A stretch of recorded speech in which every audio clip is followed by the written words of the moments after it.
Je vous ai dit que la prière, c'est une semence. Et quand les choses sérieuses doivent arriver à l'approche de la percée, c'est là où l'ennemi aussi augmente la pression. Et Jésus leur dit, voilà le secret.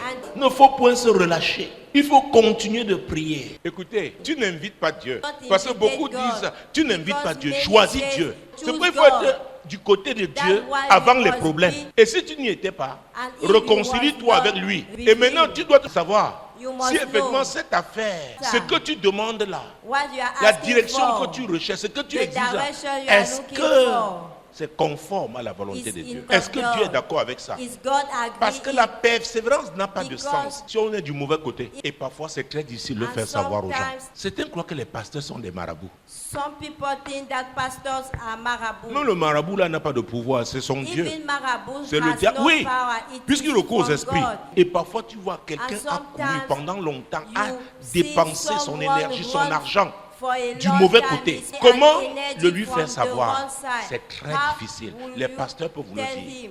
Tu vois, la personne est désespérée. Tu te demandes, en lui disant la vérité, est-ce que la personne pourra gérer la situation? C'est compliqué, hein, le ministère. Et parfois on peut te dire, Dieu m'a dit, oh papa, tiens-toi seulement avec moi. Et ça peut être une situation qui engage la vie de plusieurs personnes. Parfois les gens ont emprunté l'argent. Ils ont. Parfois on ne te dit même pas toute la vérité. On prend un côté qui paraît clair, propre. C'est ça qu'on te présente. C'est pourquoi je vous dis le discernement. Yeah. Les pasteurs peuvent se tromper. Je me suis trompé plusieurs fois. On nous manipule même. Nos émotions. Eh papa, il fait comment là? Fais-moi justice de ma partie adverse. Je sais que je suis du côté de la justice, de la vérité. Parce qu'il y a la justice, il y a la vérité. Il y en a qui savent qu'ils n'ont pas raison, mais ils croient que les prières, Dieu n'est pas injuste. Sois du côté de la vérité. Et maintenant, la persévérance là, tu vas voir les fruits. Dieu connaît tes problèmes totalement. Et il est la vérité. Donc choisis la vérité là. Et invite les gens qui ont choisi la vérité. Ensemble, on comprend ça. Les enfants vont à l'école, finissent à l'université, n'ont plus rien à faire. L'enfant continue donner l'argent de baigner, ce n'est pas facile. Mais si tu as choisi la vérité, ne cherche pas à te justifier, à arranger, ça ne va pas t'aider. Je vous ai souvent dit ici, il y a quelques années, j'ai dit il faut au moins une personne à qui on dit la vérité, non? Au moins, Jésus a dit il faut naître de nouveau. Donc la personne n'a de sens que si on est du bon côté. Dieu pour nous, quand on a choisi son camp, ça ne veut pas dire qu'on n'aura pas d'adversaire. Mais au finish, Ecclésias chapitre 7, verset 8, à sa partie A, vous connaissez ce verset. Mieux vaut la fin d'une chose que son commencement. Et tu ne peux pas bien finir cette affaire, ce travail, boucler ce projet pour la gloire de Dieu s'il n'est pas là. Et s'il est là, ça veut dire que la vérité est là.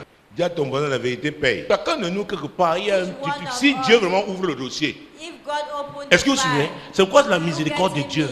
C'est persuadant. Donc tu peux accuser facilement. Tu peux juger facilement. Tu peux me condamner. Si Dieu ouvre ta part, certaines personnes se persuadent. Parce que tu pries le Dieu pour le voisin. Parce qu'il ne va pas à l'église le dimanche. Fais attention, ton collègue, si on payait le ticket pour respirer, il y a des gens, ils ne font pas cas des autres. La Bible dit que Dieu est amour. Quelqu'un crie à côté de toi, c'est même que c'est toi. Et maintenant, quand tu seras en difficulté, tu vas appeler le même Dieu. Comment tu traites les gens? La plus grande protection qui existe, c'est le choix que tu fais. Choisis le camp de Dieu. C'est pas parce que tu m'as la bouche. Si Dieu est pour nous, qui sera contre nous? Ça ne veut pas dire qu'on n'a pas d'adversaire. Dieu finalement donnera la victoire. Fais ce qu'il faut. Quel est ton objectif? Tu te réveilles le matin. L'objectif c'est quoi? Tu es en l'église. L'objectif c'est quoi? Mieux vaut la fin d'une chose. Si tu es sincère, hein? Oh Dieu ne perd pas les siens. C'est toi qui peux décider de te perdre. Donc choisis le camp de Dieu et y demeurer. Même si on fait une bêtise et qu'on dit Seigneur, la repentance est là. On se repentit. Dieu est fidèle. Mes frères, mettons la parole de Dieu en pratique. Nous allons voir Jésus, le Saint-Esprit glorifier Jésus. Moi, l'Éternel, je t'ai appelé pour le salut. Je te prendrai par la main, je te garderai et je t'établirai. Vous traitez alliance avec le peuple, pour être la lumière des nations.